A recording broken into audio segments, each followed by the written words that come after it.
Então eu queria convidar você a abrir a sua Bíblia, lá em Romanos, capítulo de número 8, versículo de número 28. Nós estamos fazendo um estudo nesse versículo, esse é o estudo de número 11. E aprove ao Senhor cair nessa data e cai perfeito para o que nós estamos falando. Romanos, capítulo de número 8, versículo de número 28.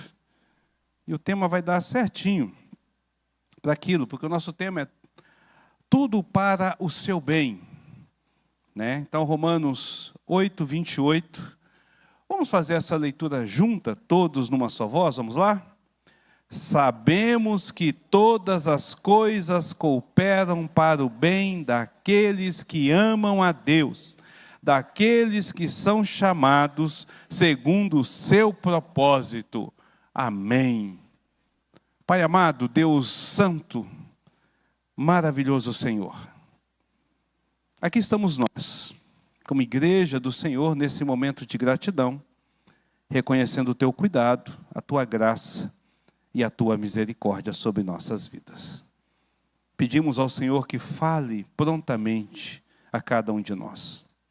Durante todo o primeiro momento, através dos cânticos, nós expressamos a gratidão ao Senhor. Através da oração, nós nos achegamos a Ti. E cada um, irmão, aqui teve a oportunidade de falar uma palavra ou um motivo pelo qual ele é grato ao Senhor.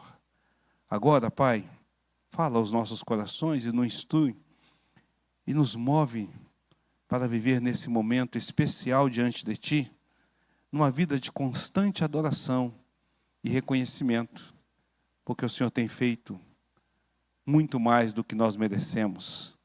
O Senhor tem agido com muito mais do que aquilo que esperamos. Por isso nós te louvamos e pedimos a tua instrução. Em nome de Jesus. Amém. Apesar do culto ser especial, como eu disse, eu vou aproveitar o estudo que a gente estava dando para falar, porque o tema cai em cima. Então a gente precisa primeiro fazer uma breve revisão do que foi falado até aqui. Nós não vamos falar todos os estudos, mas dos últimos 3 estudos dessa revisão. Se você quiser saber exatamente o que nós temos estudado nas quintas-feiras aqui, nessas últimas 10 quintas-feiras, você pode acessar o canal do YouTube, lá tem um estudo completo para você poder acompanhar, tá certo? Então, o que nós vimos até aqui? Nós aprendemos que quando o apóstolo diz que todas as coisas cooperam para o bem daqueles que amam a Deus, ele está se referindo a 100% de todas as coisas. Ah, pastor, isso é óbvio. Está aqui, todas as coisas é 100%.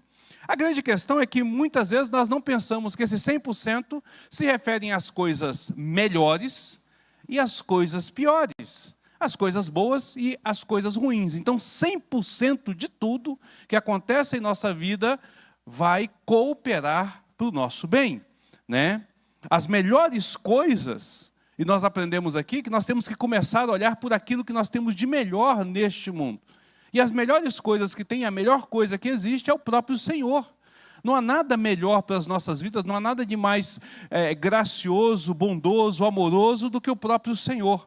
Então, a partir do olhar para esse Senhor gracioso e pelo ser de Deus, por aquilo que Ele é, como Deus Criador, onipotente, onipresente, onisciente, como soberano sobre o universo, nós vamos perceber que é por conta daquilo que Deus é, nós então temos essa cooperação. E a escala vai caindo, Então Deus, a sua palavra, o poder estar orando, a igreja do Senhor, a família, tudo vai se encaixando neste processo daquilo que é bom, das coisas que são melhores para as nossas vidas, Mas nós olhamos também e aprendemos na última lição que também as piores coisas cooperam. E qual é a pior coisa que tem sobre este mundo? O que tem de mais terrível sobre este mundo? É o próprio Satanás.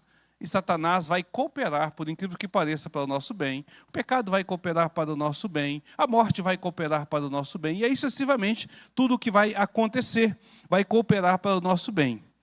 Mas nós vimos que não é porque essas coisas, essas adversidades, esses problemas são bons, não. Pelo contrário. Eles são malignos, são maus, Eles são a maldição.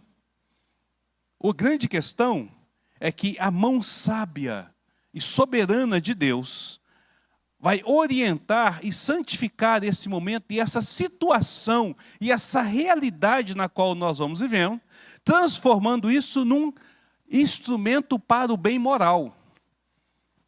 Satanás é Satanás, o pecado é pecado, a falha é falha, o mal é mal, mas o que Deus vai fazer? Ele, como soberano que é, e por isso que começa a pensar, porque Deus é o que é, as coisas vão cooperar para o nosso bem, Ele vai direcionar. E nós usamos aqui como exemplo, nós usamos aqui a história de Jó, né? Você olha para a história de Jó e você fala, poxa, que tragédia. Quem estava tocando na vida de Jó? Era Satanás que estava tocando, mas no final você vai perceber que Deus havia cooperado para o bem dele. E na semana passada, enquanto nós falávamos sobre isso, nós também falamos assim, até a morte dos filhos de Jó, cooperaram para o bem deles. Mas como? Eles eram crentes, queridos. Tem coisa melhor do que morrer e estar com o Senhor. Paulo diz isso. Nós temos visto isso nos domingos à noite.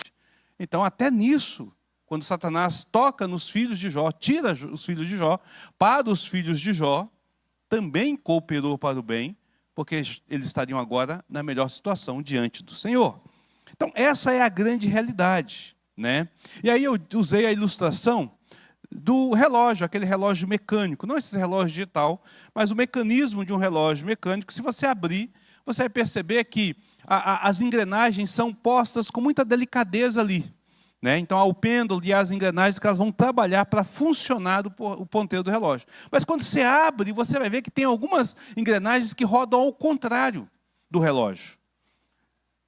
Elas rodam pelo lado contrário. No entanto, elas são instrumentos para poder fazer o relógio funcionar da forma correta, né?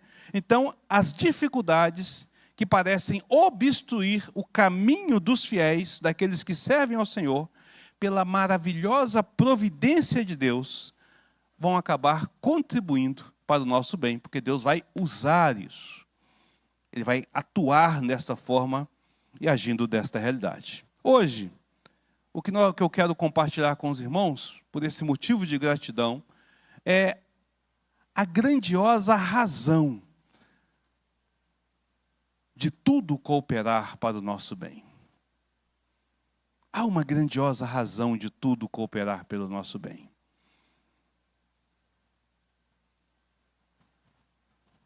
Quando nós olhamos para a nossa vida, nós vamos perceber que a nossa vida ela não é feita só de coisas boas. Nós temos muitos motivos para agradecer. Se você fosse sentar com um caderno, uma caneta na mão, e fosse marcar, pedindo a Deus para lembrar todas as bênçãos que Deus te deu, todos esses dias, você ia se surpreender, como diz aquele hino, né? Quantas bênçãos diz e quantas são recebidas da divina mão. E aí lá na frente ele vai dizer, conte-as todas de uma vez e verá surpreso o quanto Deus já fez. A gente vai ficar surpreendido com realmente a quantidade de bênçãos. Então, de fato, há motivos incontáveis para que a gente possa agradecer. E se você é verdadeiramente um cristão, um crente no Senhor Jesus, você vai perceber que você também deve agradecer pelas coisas ruins que aconteceram. Pelas coisas ruins que aconteceram. Então, seja sombra ou seja luz, há um motivo de louvor, há um motivo de celebração pela providência divina. Esse reconhecimento, querido, das bênçãos de Deus sobre as nossas vidas, vai nos levar a compreender exatamente o profundo propósito de tudo que contribui para o nosso bem. Sabe por que tudo coopera para o nosso bem? Por conta do intenso amor e interesse de Deus por nós. Só por isso. Só por conta do intenso amor e interesse de Deus por nós, pelo seu povo, pelos seus filhos. Isso é que faz a gente compreender isso.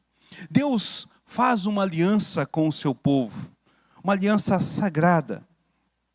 Em Jeremias, capítulo de número 32, versículo de número 38, ele vai dizer assim: eles serão o meu povo, e eu serei o seu Deus. Por causa então deste pacto eterno, tudo vai cooperar, tudo deve cooperar para o nosso bem.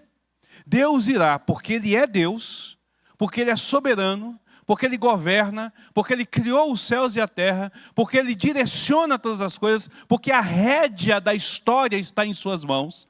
Deus então irá levar com que todas as coisas de fato venham cooperar para o nosso bem. Salmo de número 50, versículo 7. Pedir para o nosso irmão colocar na transparência aí, por favor. João, coloca aí, Salmo 50, versículo 7. Olha só que coisa interessante. Escuta, povo meu, e eu falarei. Ó Israel, e eu testemunharei contra ti. Eu sou o teu... Vamos falar a última frase juntos ali? Eu sou...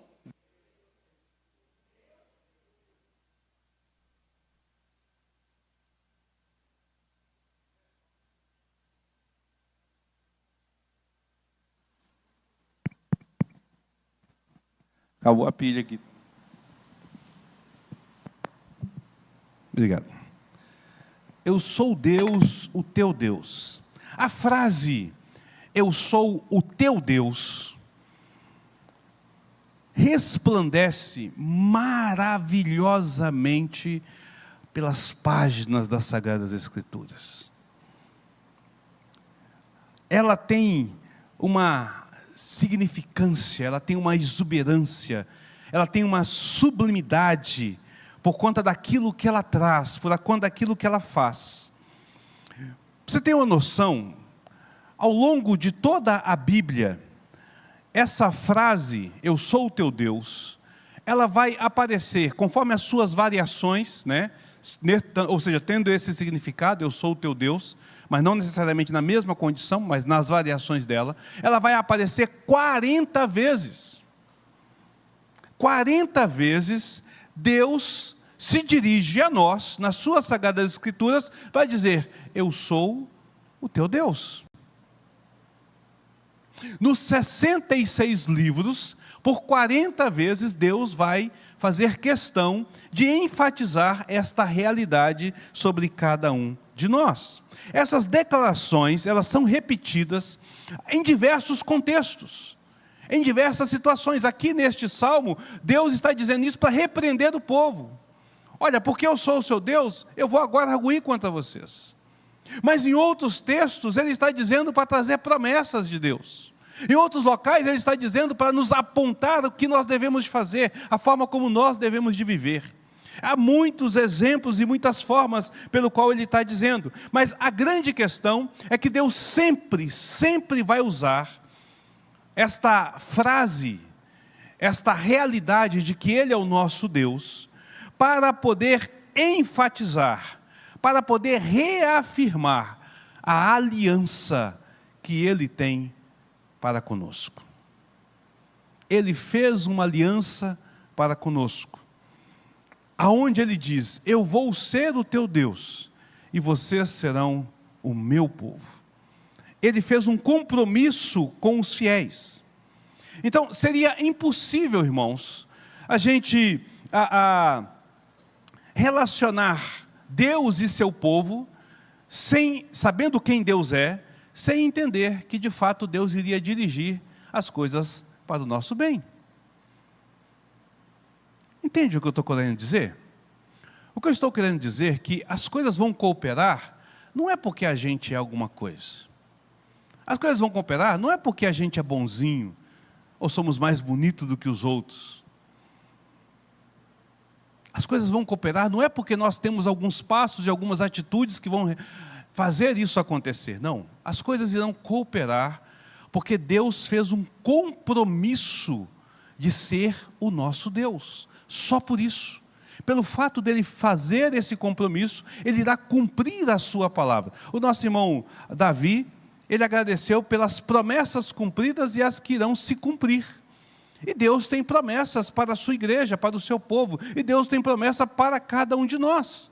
E o fato dele dizer, eu sou o teu Deus, significa que ele vai cumprir essas promessas, que ele vai agir então em nosso favor. Mas a gente consegue perceber, de forma mais clara ou mais prática, o que significa esta aliança, à medida que a gente caminha pelas Escrituras, e a gente percebe que Deus vai usar metáforas para revelar esse compromisso dele para conosco. Há muitas metáforas que o Senhor usa para poder revelar esse compromisso e dizer o que significa eu sou o teu Deus para cada um de nós. Mas hoje, por conta do tempo, eu quero destacar apenas 3 destas metáforas que o Senhor usa. Primeiro, ele é o médico divino. Segundo, ele é o Pai celestial. E terceiro, ele é o marido perfeito. Mas você vai ver que Deus vai usar outras metáforas para ele se revelar para cada um de nós. E aí eu te desafio, ao ler a palavra de Deus, quando você estiver fazendo sua leitura, procurar ver as metáforas que Deus usa para se referir a Ele mesmo em relação a nós, e você vai ficar surpreendido com a quantidade de coisas que Ele faz e que Ele fala ao nosso favor. Por que que essas metáforas nos ajudam a compreender o peso da declaração de que eu sou o teu Deus para conosco, e como que essa metáfora nos ajuda a compreender a forma como Deus vai então guiar a nossa história e vai mover a história do mundo para cooperar para o nosso bem. Já parou para pensar nisso? Deus não move só a sua história. Deus move a história do mundo para cooperar com você.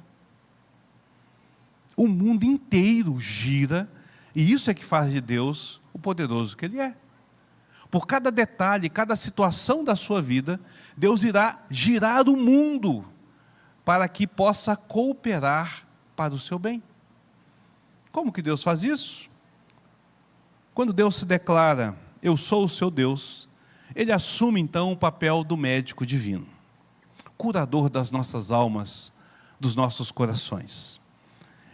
Veja, Deus conhece profundamente a cada um de nós, melhor que qualquer outra pessoa. O papel do médico é nos conhecer. Nós fazemos um monte de exames para que Ele possa saber como nós funcionamos.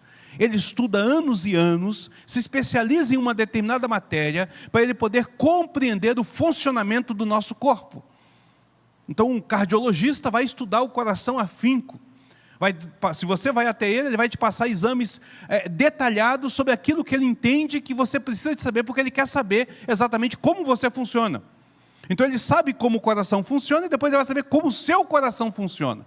E só depois que ele souber como o seu coração funciona, é que ele vai poder te dar um diagnóstico. Então ele precisa te conhecer a fundo. Melhor que qualquer médico terreno, por mais sábio que ele seja, existe um médico divino, que conhece não apenas o nosso corpo físico, mas conhece o funcionamento da nossa alma, da nossa psique. Porque Ele nos fez. Conhece os detalhes das nossas vidas como nenhum outro faz. E porque Ele conhece profundamente a cada um de nós, Ele sabe exatamente o que eu e o que você precisa para ser curado e para encontrar a paz. Ele sabe exatamente o que precisa ser feito. E Ele vai trabalhar exatamente dentro desta condição, nos curando da enfermidade do pecado, nos curando do vício do pecado, nos curando dos nossos traumas, das nossas sequelas, das nossas mazelas, que são consequências do pecado. Deus então irá trabalhar isso em nossas vidas. À medida que você cresce, à medida que você envelhece, à medida que você passa a ter conhecimento, à medida que você estuda, casa, tem filhos, netos, bisnetos, seja lá o que Deus for te dar, à medida que a vida sua vai vivendo, é como se você estivesse ali, vou usar aqui um simbolismo mais simples para a gente poder entender, é como se você estivesse entrando ali na tomografia de Deus, Sabe aquela máquina que te faz escaneia você inteiro? Então Deus está fazendo isso, não para te conhecer, mas para te tratar. É diferente, porque Ele já te conhece. Enquanto o médico escaneia você para saber o que você tem, Deus sabe o que você tem, Ele vai usar o scanner para poder tratar exatamente aquilo que você precisa tratar. Você está sempre, constantemente no consultório do Senhor, e Ele tem lidado com você. Deus então ajusta o seu tratamento conforme as necessidades individuais. A cada necessidade, cada um de nós é diferente. Nenhum de nós é igual ao outro. Cada um de nós tem uma personalidade, tem um caráter, tem uma maneira de encarar o mundo, de ver as coisas. Por mais que nós tenhamos percepções iguais em algumas coisas, há particularidades que faz de nós o que nós somos.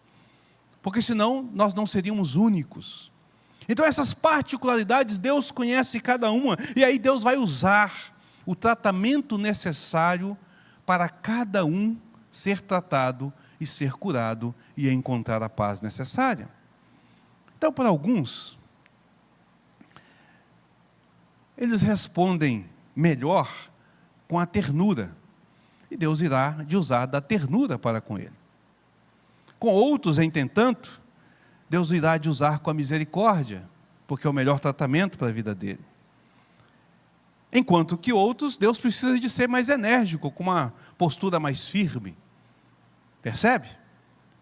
Ele vai moldando a nossa vida, e Ele vai permitindo e direcionando acontecimentos para que nós sejamos tratados conforme a realidade de cada um de nós. Deus não trata todos da mesma maneira. Para alguns, Deus irá dar fortes tribulações, e este será o remédio para que ele possa ser curado. Para outros, Deus não agirá da mesma forma, mas trará mais conforto e consolo. Ele vai estar sempre visando o nosso crescimento, o nosso amadurecimento, o nosso bem-estar espiritual. Por isso que as coisas irão cooperar para o nosso bem. Então, assim como a criança pequena, quando você vai dar o remédio amargo, ou vai aplicar a vacina com a injeção, e ele não quer porque dói ou porque é ruim, esperneia, e você, sabendo o que é melhor para ele, você segura e fala, não, meu filho, é bom para você, e você vai forçá-lo a tomar. E assim como o médico, quando você chega lá, e ele fala assim, você precisa de tomar esse diagnóstico, você precisa de fazer esse tratamento, e ele está olhando para o seu futuro, e não para o seu agora, e ainda que seja ruim fazer agora, assim Deus fará sobre nós. Como médico espiritual que Ele é, irá tratar a nossa alma enferma, pecaminosa, para a sua glória e para a sua honra. Deus trabalha para o nosso bem, como esse médico habilidoso, que sabe exatamente o que nós precisamos, ainda que isso seja o que nós não desejamos. Da mesma forma que um médico experiente, um doutor, um farmacêutico, um cientista, consegue pegar veneno e com doses precisas tratar uma determinada enfermidade, Deus usa das dificuldades, das tribulações, das lutas, dos problemas que enfrentamos com a dose homeopática correta, porque assim a Bíblia diz. Não é isso que Paulo diz? Jamais teremos tribulação além da nossa força. Jamais enfrentaremos uma luta, uma dificuldade, um problema que nós não sejamos capazes de suportá-lo. Porque Ele, como médico, está tratando a nossa vida para que a gente possa então estar experimentando essa cura espiritual. Ele está trabalhando em nós. Então o seu tratamento pode até ser doloroso, como quem experimenta uma quimioterapia ou uma radioterapia para tratar um câncer profundo.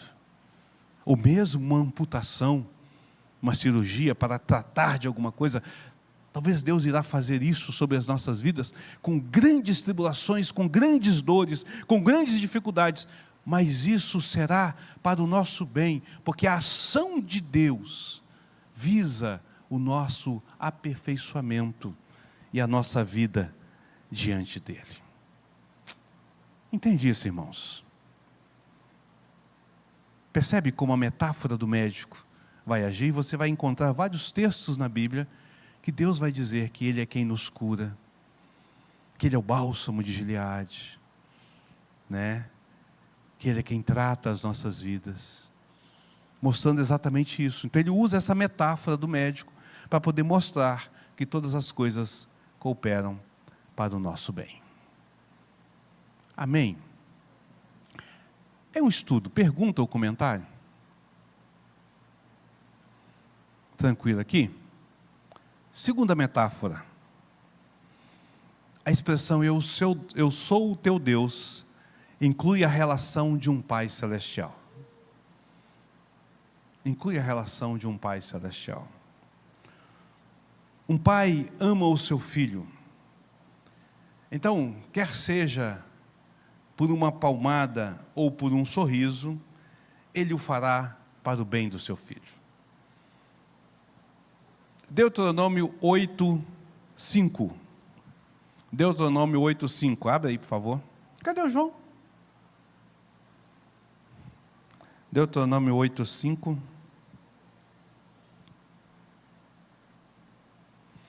Vamos lá todos juntos fazer essa leitura? Sabe, pois, no teu coração, que como um homem disciplina seu filho, assim te disciplina o Senhor teu Deus. A disciplina do Senhor, ela não visa nenhuma destruição, ela não visa machucar, ela não visa punir. A intenção é nos transformar, é nos ensinar, nos educar. Então Deus não pode prejudicar aos seus filhos, porque Ele tem um coração compassivo. Salmo 103, versículo 13. Abre aí, Giovanni. Salmo 103, versículo 13.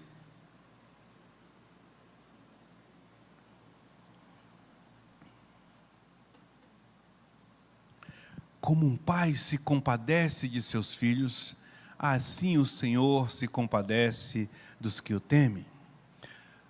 Nós ainda temos 2 Coríntios 1:3.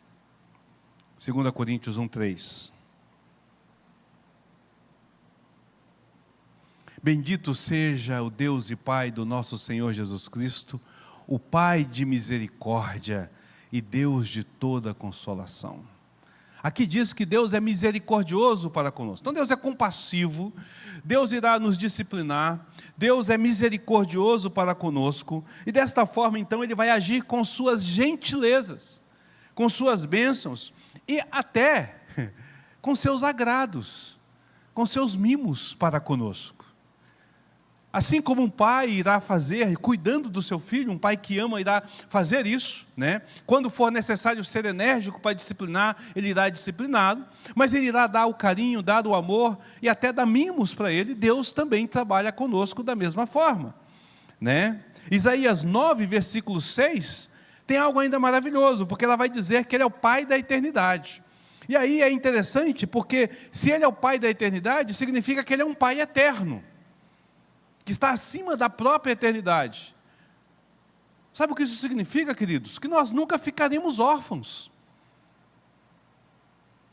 Um dia, eu irei morrer. E meus filhos não me terão mais por perto para orientá-los, para mimá-los, para cuidar deles. Porque quem é pai sabe, né, Clélia? Pode ficar velho, mas a gente olha e fala assim, tá o menino ali. Tem 30 anos, 40 anos, a gente fala assim, é um menino, não aprendeu nada ainda. É assim que a gente lida, né? Sempre tentando cuidar, tentando zelar dos nossos filhos. E aí chega um tempo em que o nosso pai nos deixa. Mas Deus é o Pai eterno, jamais nos deixará. Estará sempre conosco. Quão maravilhoso é saber disso, irmãos. Porque um pai que nunca morre e que nunca envelhece, antes permanece para sempre, é um pai que nós sabemos que estará sempre ali quando nós precisarmos, e estará cuidando de nós. Se Deus é nosso Pai, isso significa que você não pode ficar desabrigado. Você não pode ficar desabrigado. Isso significa que você não ficará jamais desprotegido ou abandonado. Você poderá sempre contar com Ele, e Ele estará sempre te protegendo, estará sempre cuidando de você. E o que é melhor, Ele tem poder para isso, para fazer o que é necessário. Então, ao mesmo tempo em que Ele te disciplina, para que você aprenda a ser melhor crente, Ele também irá cuidar, irá proteger você.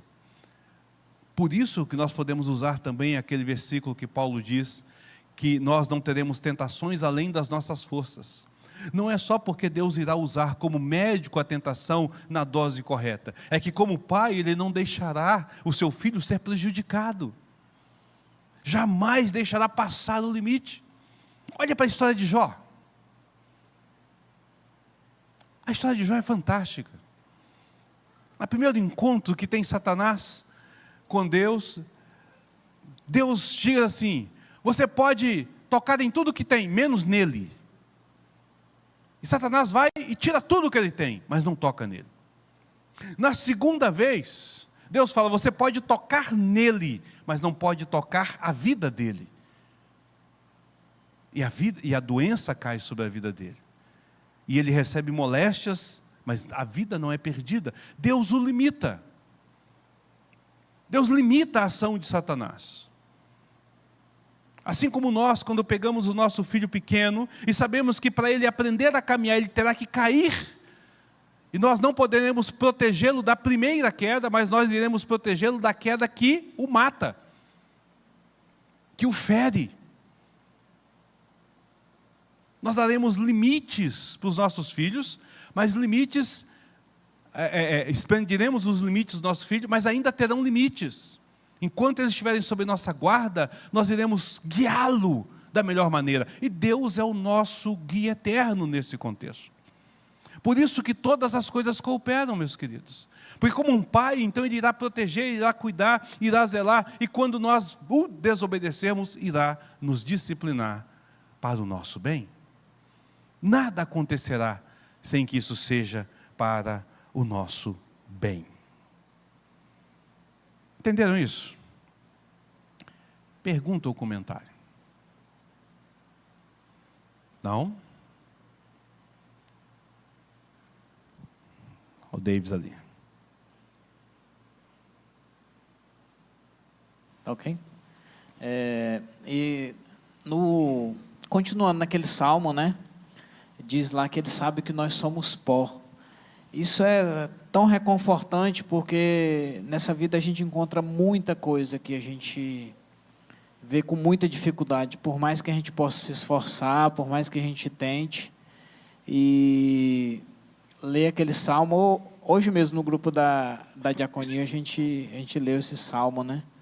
E é muito reconfortante saber que o Senhor cuida de nós e que Ele conhece a nossa estrutura.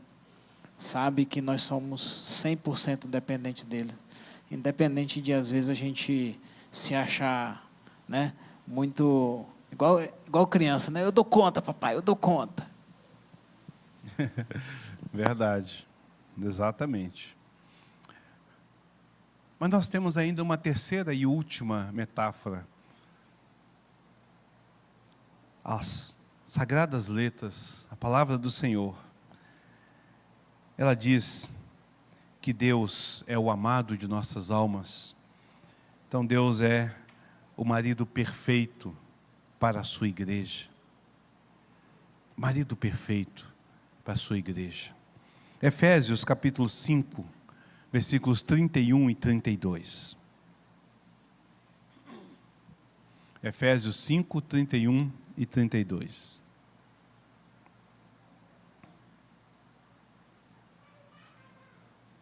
Achou aí, Giovanni? Efésios 5, 31 e 32. Achou não? Pronto. Diz assim: eis porque deixará o homem o seu pai e a sua mãe, e unirá a sua esposa, e se unirá a sua esposa, e se tornarão os dois uma só carne. grande é esse mistério, mas eu me refiro a Cristo e à igreja. Rapaz, esse texto é lindo demais. Porque nós lemos lá em Gênesis, quando Deus cria Adão, e logo na frente ele cria Eva. Ao colocar Eva diante de Adão, ele vai expressar todo o seu amor por ela, e ele vai entender o motivo pelo qual ele deve de estar lá. E então nos é narrado isso, por esse motivo, porque a mulher foi feita para o homem e o homem para a mulher, porque os dois agora são idôneos, porque os dois agora são o companheiro perfeito um do outro. O homem irá deixar a sua família, irá se unir com a sua mulher, e os dois passarão a ser um só, tornarão uma só carne. Aí Paulo lá na frente, milênios depois, ele pega e diz assim: este é um grande mistério, mas eu não estou referindo de vocês não, eu estou referindo que isso aqui aponta para Cristo e a igreja. E aí você vai perceber que Cristo deixou a sua casa, por isso deixará o homem pai e mãe. Ele deixou o seu pai, ele veio até a terra, para buscar a sua igreja. Apocalipse apresenta a igreja como noiva de Cristo. Mas Isaías 54, versículo 5 diz: porque o teu Criador é o teu marido, o Senhor dos exércitos é o seu nome. Tal declaração não poderia ser mais graciosa, irmãos. Porque os deveres terrenos de nós homens, para com as nossas esposas, nos quais nós sabemos que somos falhos, são perfeitamente cumpridos pelo Senhor, para com a sua igreja, para conosco. A ordem desobedecida por Adão, quando Deus coloca Adão na sua residência, no seu lar, né, porque ali no paraíso tem endereço, tem CEP, né, na confluência do rio tal, com rio tal, com rio tal, ali Deus colocou, ali tem endereço, está na esquina de um rio com outro ali. Colocou ali, Deus diz para ele assim: Adão, eu te coloco nesse jardim, para que você possa cultivá-lo e guardar. É o seu lar, a sua esposa deve ser guardada, e ela deve ser cultivada. Nós já falamos com isso quando nós falamos da peregrinação, né, da família. Mas o homem não cumpre, e eu não consigo cumprir, mas Deus fielmente cumpre. Isso é cumprido fielmente nele e por ele, pelo nosso Senhor Jesus Cristo, pelo Filho amado. Nós estamos seguros, queridos, neste mundo. Nós estamos protegidos neste mundo, porque Deus é quem nos guarda, Ele é quem nos protege. O mundo está alvoroçado, há uma ameaça de uma terceira guerra mundial. Se acontecer essa terceira guerra, nunca na face da história da humanidade irá acontecer com uma guerra de proporção destruidora como essa, porque nós temos as bombas de destruição em massa. O nosso país está um caos. A nossa política está um caos. A nossa justiça está um caos. E aí você olha e fala: para onde eu vou? O que vai acontecer?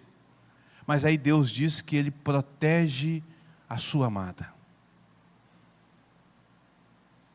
Deus protege a sua amada.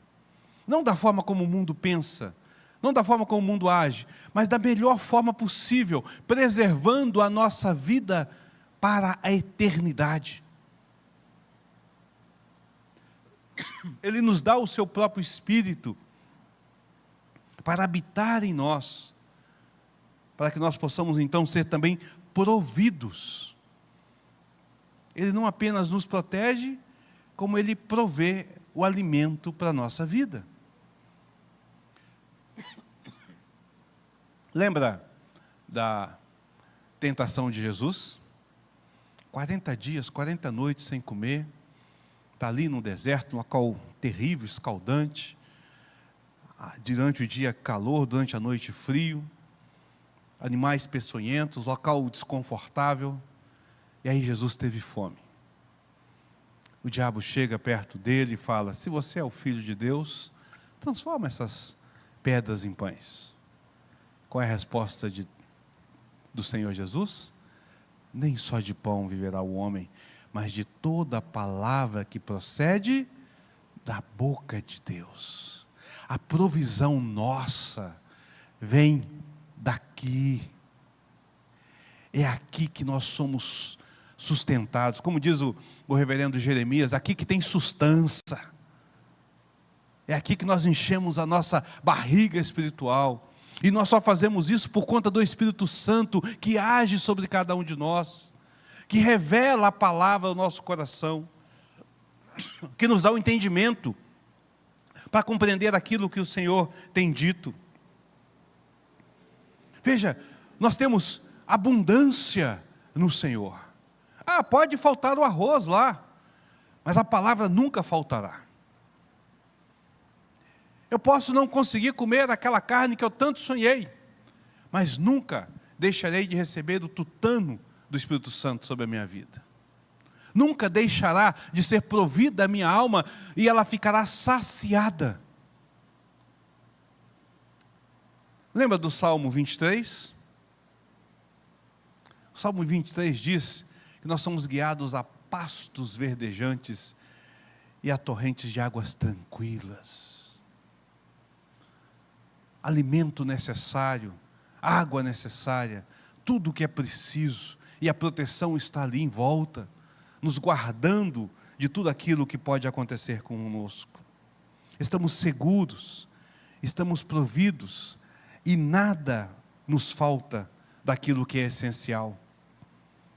Nada nos falta. É por isso que Paulo vai dizer a Timóteo: Timóteo, tendo o que comer e o que vestir, estejais contentes.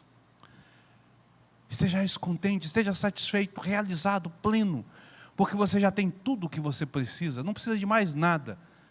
Deus já providenciou o que foi necessário. E o próprio Davi vai dizer em seu salmo: fui moço, agora sou velho. Jamais vi um justo desamparado, nem a sua descendência mendigar o pão. O que é necessário Deus proverá, sempre irá prover, sempre irá trazer para cada um de nós.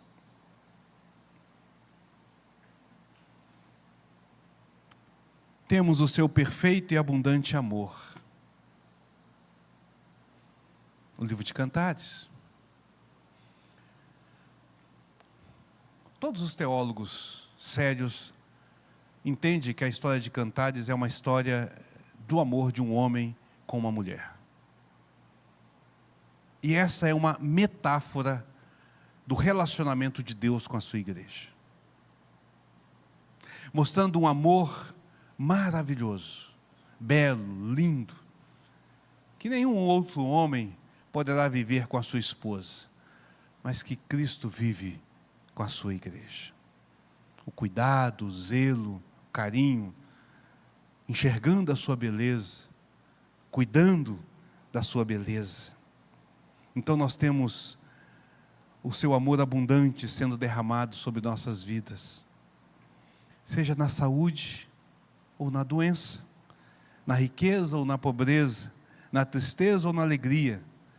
Deus estará presente, Ele nos acolhe, Ele nos consola, Ele nos protege, Ele nos ajuda, porque somos a sua amada, a amada de sua alma, aquela preciosa aos seus olhos, a quem Ele vai cuidar com todo carinho. Entende, queridos? Quando você olha, eu só estou citando essas 3 metáforas, quando você olha para essas 3 metáforas, você vai perceber que não tem como todas as coisas cooperarem para o seu bem. Porque como médico, Ele vai tratar a sua doença. Como pai, Ele irá guiar você no crescimento, irá estar ao seu lado te protegendo, te guardando e te fortalecendo. Como marido, Ele irá te amar e irá proteger a você naquilo que é necessário e irá prover sobre a sua vida. Então nada que possa acontecer neste mundo poderá tirar você da presença do Senhor. Nada que possa acontecer neste mundo poderá ser maléfico para a sua vida. Pelo contrário, servirá para o seu bem, por conta daquilo que Cristo é, por conta daquilo que Deus é, pela forma como Ele cuida e porque Ele disse: eu sou o Senhor teu Deus. É por isso que todas as coisas cooperam para o nosso bem. Pergunta ou comentário?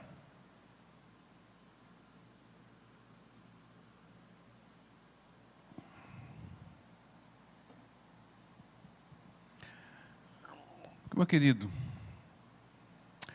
ainda que este não seja o melhor dos seus anos vividos, ainda que as suas conquistas e vitórias não tenham acontecido como você quis,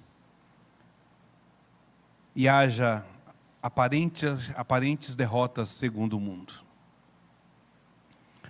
ainda que a doença e não a saúde tenha sido sua companheira nesses últimos dias, ainda que a tristeza, a dor e até a morte tenha assolado esse ciclo que se fecha, por causa daquele que nos ama, por causa do seu intenso amor, por causa do que Ele é, tudo, mas tudo, inclusive essas situações, cooperaram para o seu bem. Ainda que você agora não compreenda e não entenda, mas a Bíblia assim diz. E se o Senhor diz, não há quem possa falar o contrário. Tudo cooperou para o seu bem até aqui. Lembrando sempre que o que está cooperando não tem a ver com este mundo. Tem a ver com um lar celestial, onde cada um de nós estaremos, para louvor e glória do próprio Senhor. Ele irá nos guiar, irá nos cuidar, irá nos disciplinar. Ele irá usar tudo o que é necessário, inclusive as situações ruins, inclusive a própria ataque de Satanás contra nós, mas Ele irá mudar tudo isso e moldar tudo isso para o nosso bem. Portanto, nós estamos aqui para este culto de ações de graças, porque a Ele toda a glória, toda a honra e todo o louvor eternamente. Amém.